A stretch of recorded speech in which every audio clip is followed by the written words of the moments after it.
Bonjour tout le monde, j'espère que vous allez bien. On se retrouve aujourd'hui pour le 5e jour de mon défi à tout petit budget avec 1 euro par repas en 2023, sachant qu'actuellement l'inflation a bien frappé. Ça nous donne à peu près 40 euros pour la semaine vu que je fais ce défi avec mon conjoint. Je garde 2 euros de marge pour les petites choses que je peux prendre dans mon placard et ajouter comme un petit peu d'huile, des condiments, etc. Et pour le moment on s'en sort plutôt bien. On a fait pour 38,50 € de courses à peu près, un poil moins, quelques centimes de moins, ce qui nous laisse 1,50 € de marge si jamais on veut ajouter un petit quelque chose, mais pour le moment on a tout ce qu'il faut pour s'en sortir. Et donc c'est parti, je vous emmène avec moi pour cette nouvelle journée dans mon assiette. Alors ce midi ce sera le seul repas où on va manger différemment avec Didier, tout simplement parce qu'il reste que 80 g de pâtes et qu'il reste une portion de gratin. Bon, après on aurait pu faire un petit peu de pâtes, un petit peu de gratin, etc. Mais là on va se faire des repas différents. Il va avoir une lunchbox avec des pâtes et on va utiliser un petit peu de cette farce que j'ai quand même prévue pour une autre recette. Mais il va en prendre quelques cuillères et en mettre avec de la sauce tomate pour se faire un repas vite fait. C'est très pratique d'avoir fait cette farce en avance. Donc pour rappel, c'est une farce lentilles, protéines de soja texturées, oignons. Ça fait un espèce de haché végétal, on va dire, mais plus légumineuse que ce qu'on va trouver dans le commerce. Mais ça a la même efficacité que d'ouvrir une boîte de haché végétal finalement. Une fois que c'est fait, c'est vraiment l'avantage de cuisiner maison à partir de rien ou de pas grand chose, c'est qu'au début c'est un peu long à faire, mais une fois qu'on en a, c'est comme avoir des produits préparés dans son frigo. C'est juste que bien sûr il faut les faire au début. Et c'est pareil pour le sétan, là je l'ai sorti pour vous le montrer, il me reste à peu près 250 g ou 300 g. Un morceau comme ça de sétan en magasin bio, c'est facilement 4 ou 5 euros. Et là ça m'a vraiment coûté quelque chose comme 1,20 € pour la totalité du sétan que j'ai fait, sachant qu'on en a déjà mangé 2 fois il me semble. Alors on n'avait plus de petite lunchbox, du coup on a dû prendre un grand tube comme ça donne une illusion de pas trop de pâtes dedans, mais ça va, il y a une quantité tout à fait suffisante. Voici pour le repas express pour Didier, et je vous retrouve après pour vous montrer mon petit déjeuner, etc.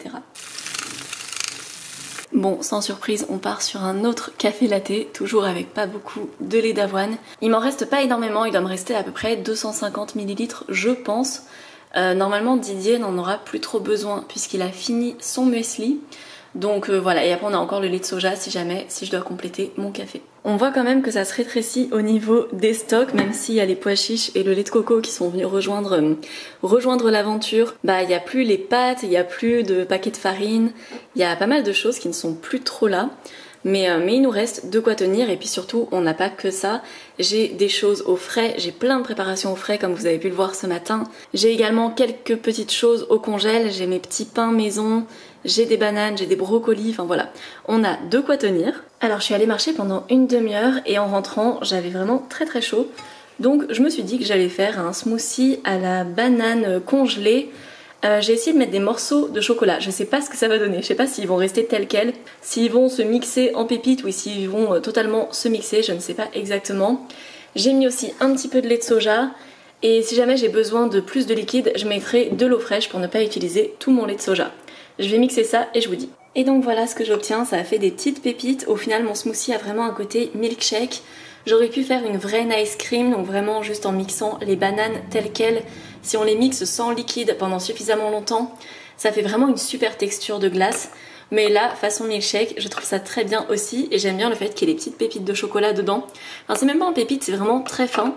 Bref, ça va être très bien pour me faire tenir jusqu'au déjeuner. Alors pour mon déjeuner, comme prévu, je vais finir le reste de gratin, mais vu que ça fait un peu léger pour un repas complet, sachant que hier je l'avais complété avec de la mangue et avec un morceau de gâteau au chocolat, je vais m'ajouter 2 petites tranches de sétan comme ça. L'avantage du sétan, c'est que même quand on n'en met pas beaucoup, là il doit y avoir quelque chose comme 40 g, ça vient tout de suite amener 10 g de protéines en plus, donc ça vient tout de suite un petit peu enrichir le repas. Sachant que dans mon gratin, il y a déjà du lait de soja. Ce qui est super aussi, c'est que le fait qu'il y ait de l'amidon dans la pomme de terre, ça a bien figé finalement le gratin, même si j'ai pas mis particulièrement de liant dedans. Et j'avais pas envie de manger le sétan tel quel, même si j'aurais pu. J'ai décidé qu'on allait le faire paner. Donc j'ai pris de mes placards de la panure panko comme ça. J'ai littéralement pris 8 g, donc j'en ai pas pris beaucoup. Quand ce sont des ingrédients comme ça que je prends de mon placard, je n'abuse pas. Et ce que je vais faire, c'est que je vais venir mouiller le sétan avec un petit peu de lait de soja et un tout petit peu de sauce soja pour le saler un petit peu et que la panure ait du goût. Et après, je vais le tremper dans la panure, puis je vais le faire griller. Ça devrait faire des espèces de petites tenders un petit peu. Alors j'ai lancé mon gratin au four pour le réchauffer. Là j'ai un fond du coup de lait végétal avec la sauce soja. Si je voulais une panure plus croustillante, j'aurais pu mettre de la farine dedans, mais j'en ai plus. Et j'avais pas envie d'en prendre dans mes placards pour ne pas abuser. Donc je trempe mon sétan, puis je viens simplement le mettre dans la panure. Hop, vu qu'on a un peu de rab, on va faire une double panure. Je recommence. Bon, ça tient mieux quand on met de la farine, évidemment. Mais en tout cas, ça devrait être sympa quand même. Je fais pareil avec l'autre, donc là je le trempe dedans. On est dans un mauvais angle, j'ai pas beaucoup de place pour poser ma caméra. Du coup, je peux pas vous montrer exactement ce que je fais dans ce bol, mais vous voyez le principe. Et voilà, bon, l'avantage de la panure quand il n'y a pas beaucoup de choses à paner, c'est que c'est vraiment pas long. Donc voilà pour ça. Il me reste un petit peu de sauce. Je vais le garder soit pour déglacer avec, soit je le garderai pour assaisonner quelque chose. On verra. Je le garderai au frigo sinon, enfin. Voilà pour ça. On va venir faire paner nos petits morceaux de sétan. Je l'ai fait à la poêle. Je trouve que c'est meilleur qu'au four ou voilà. Et à la friteuse, bah, j'en ai pas donc j'ai pas envie de faire une friture. Et je vais juste mettre un petit peu d'huile de cuisson au fond de ma poêle. Et je vais venir les faire dorer quelques minutes de chaque côté. Et voilà, en seulement quelques minutes, j'ai mes petites tenders panées. Et voici pour mon déjeuner, vraiment super simple grâce au fait que j'avais un reste de gratin. C'est vraiment trop pratique les restes. Je vais pas me répéter chaque jour, mais je le pense. Et je mange face à mes cahiers parce que j'ai beaucoup de choses à faire et pas mal de vidéos à prévoir. Mais voilà pour mon repas de ce midi. Alors c'était vraiment trop bon, je me suis régalée. J'ai adoré ce petit sétan pané. Et pour le dessert, je prends 2 carrés de chocolat. D'ailleurs, si vous vous demandez où sont passées les cacahuètes pralinées, c'est Didier qui les emmène au travail. Et je pense qu'il a dû les terminer depuis. J'ai récolté 4 petites tomates cerises. C'est pas grand chose, mais je viendrai les ajouter dans notre plat de ce soir. On n'est pas encore sur de l'autosuffisance, mais franchement, ça fait toujours plaisir. Alors, il est 16 h et je suis allée faire des petites emplettes. En fait, j'ai commencé à avoir pas mal faim. Quelques heures après le repas puisqu'il y avait vraiment un bon volume dans l'assiette donc ça m'a bien calé sur le moment, mais finalement après j'ai commencé à avoir un petit peu faim parce qu'en termes de calories il n'y en avait pas tant que ça non plus dans l'assiette, dans le sens où les pommes de terre ça prend beaucoup de volume pour pas tant de calories que ça finalement. Le brocoli ça donne très peu de calories donc finalement sur le coup bien sûr j'étais bien calée, mais il me manquait un petit truc, j'avais envie d'un petit quelque chose en plus. Je regardais au niveau de ce que j'avais et c'était un petit peu compliqué. Je me suis donc dit que j'allais utiliser l'argent que j'avais en plus. Donc il me restait environ 1,60 €. J'ai aussi regardé au niveau de ce qui me restait dans les stocks, ce dont je n'avais pas forcément besoin. Là finalement pour la fin de la semaine j'ai déjà préparé les protéines dont j'avais besoin, j'ai déjà fait tremper les légumineuses que je vais utiliser et donc je me suis rendu compte que je n'aurais pas besoin de mes 100 derniers grammes de lentilles. Donc je les ai retirés de la liste de courses. En temps normal, quand vous voulez manger avec un petit budget, vous n'avez pas besoin de faire ça. C'est juste que j'aime que ce soit plutôt précis quand je fais une vidéo sur ce thème-là. Et donc je suis allée avec mes 1,95 € dans le supermarché à côté de chez moi, à la recherche de ce que je pourrais prendre, sachant que j'avais surtout besoin de petites choses un petit peu sucrées qui puissent servir pour le petit déjeuner par exemple, puisque là on n'avait plus grand chose pour le petit déjeuner. Puisque Didier a fini le granola et les petites pralines aux cacahuètes, ou en tout cas il est en train de les finir à mon avis. Et il y a aussi, il y avait le gâteau au chocolat mais on l'a fini. Au niveau des fruits on n'en a plus tant que ça. Du coup je me suis dit qu'il nous fallait un petit truc qui cale un petit peu. Et en plus de ça j'avais faim au moment de faire les courses, donc j'avais envie de quelque chose d'un petit peu gourmand. Et j'ai trouvé quelque chose qui rentrait dans mon budget. Ce sont ces petits pains au lait vegan qui coûtaient 1,63 € il me semble. Donc voilà, parfait pour le budget, ça amène des calories aussi parce que là j'avais faim, j'avais envie d'un petit truc, j'aime bien les pains au lait même juste comme ça. Ceux-ci sont vraiment bons, c'est vraiment pratique qu'on en trouve des véganes maintenant. Il me reste à peu près 30 grammes de chocolat, donc je pourrais en faire un ou deux avec du chocolat dedans, ou Didier par exemple. Et voilà, je me suis dit que c'était plutôt pas mal. Et j'ai également pris, vraiment pas beaucoup, mais quelques petites Mirabelles. J'en ai vraiment pris je crois 80 grammes, enfin vraiment je voulais pas que ça dépasse de trop le budget puisqu'on a un petit peu dépassé. On est maintenant à 40,02 € au total, mais je trouve que ça reste raisonnable pour le défi petit budget, sachant qu'il restera sûrement des choses à la fin. Par exemple, j'ai pas prévu d'utiliser l'intégralité de la sauce tomate que j'aurai, donc je pourrais déduire le prix de ce qu'il reste pour donner quelque chose d'absolument précis dans le défi. J'avais hésité avec les yaourts au soja au chocolat qui étaient à 1,20 € et quelques. mais finalement je me suis dit que ça représentait pas tant de calories que ça, donc ça allait pas autant de caler que les petits pains au lait qui ont quand même plus de 100 kcal par petit pain au lait, vu qu'il y en a 8, c'est pratique. Demain je me sens très bien de prendre ça avec mon petit café le matin, ce sera parfait pour me tenir jusqu'au déjeuner si jamais j'ai envie de manger quelque chose. Pareil pour l'après-midi, j'avais hésité aussi avec les galettes de riz recouvertes de chocolat noir, c'était vraiment pas cher, je crois que c'était 98 centimes ou 99 et au final ça permettait d'avoir aussi pas mal de calories, puisque même si une galette seule n'a pas tant de calories que ça, quand on en mange plusieurs ça permet d'avoir un peu plus de calories. Bref, c'était un petit peu tout ce que j'ai regardé. Au niveau des fruits, c'était quand même assez cher, j'avais du mal à trouver des fruits en dessous de 3 € le kilo, ce qui faisait que directement dès que je prenais une pièce de fruits, c'était très facilement 80 centimes ou quelque chose comme ça. Du coup je me suis dirigée vers des petits fruits qui étaient quand même à plus de 3 € le kilo, mais au moins ça m'en donnera quelques-uns que je pourrais prendre en plus sur les prochains jours. Sachant qu'il reste encore une pêche qui me fait bien envie, je pense que je la mangerai soit ce soir soit demain parce qu'elle est vraiment bien mûre et elles sont super bonnes, les pêches blanches de Lidl d'ailleurs.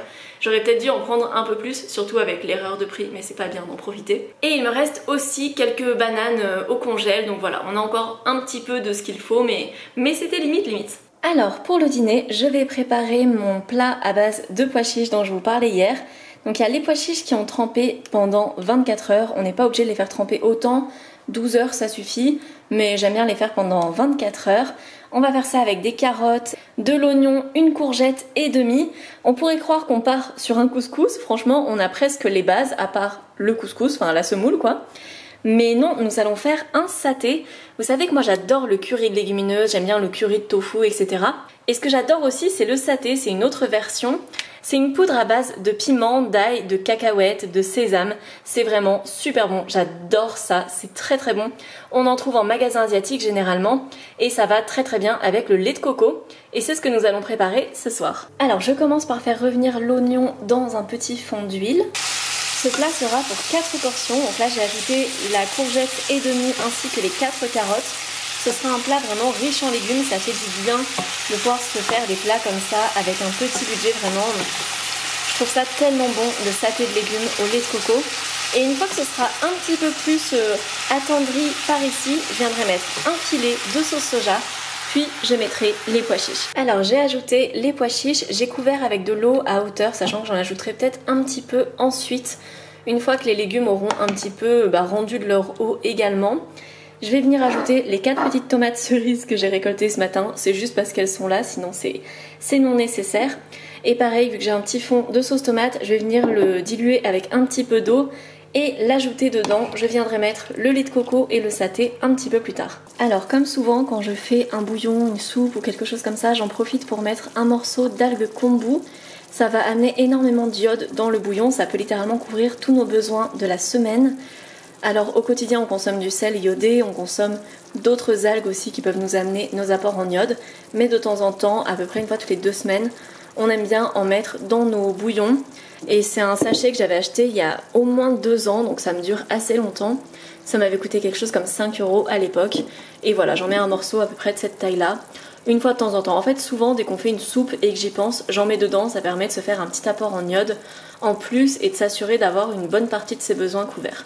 Je viens ajouter le lait de coco. L'avantage quand il fait plus de 25 degrés, c'est que c'est liquide et qu'on galère pas à le verser. Et je laisse mijoter à nouveau. Je vais remettre le couvercle dessus. Et les pois chiches au total ont besoin de cuire généralement à peu près 50 minutes. Pour accompagner, je vais préparer le riz qu'il nous reste. Normalement, on en aura assez pour faire plusieurs portions avec. Donc pas juste pour ce soir. Et on pourra en réutiliser du coup demain pour une autre recette. Et je vais le cuire par absorption dans la casserole. Alors j'ai ajouté une grosse cuillère à soupe de saté. On peut adapter la quantité de saté sachant que ça pique un peu, donc il faut aussi voir par rapport à ça. Et faites attention, il y a certains satés qui contiennent de la crevette, donc il faut bien le sélectionner pour que ce soit végétal.